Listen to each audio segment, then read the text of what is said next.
Hi hi. యాక్చువల్గా ఒకటి అనుకుంటే ఒకటి అయిందనమాట లాస్ట్కి. ఇది పార్ట్ 1. పార్ట్ 2లో చూడండి ఏమైంది అనేది. ప్రస్తుతానికి అయితే మనం పార్ట్ 1లో ఏమేమి చేసినామో చూద్దాం.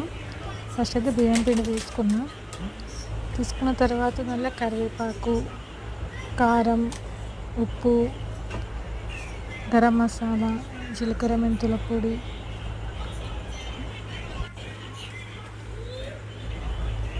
ఇంకేం వేసిన, అల్లం వెల్లుల్లి పేస్ట్ కొంచెం ఉంటే వేసేసిన,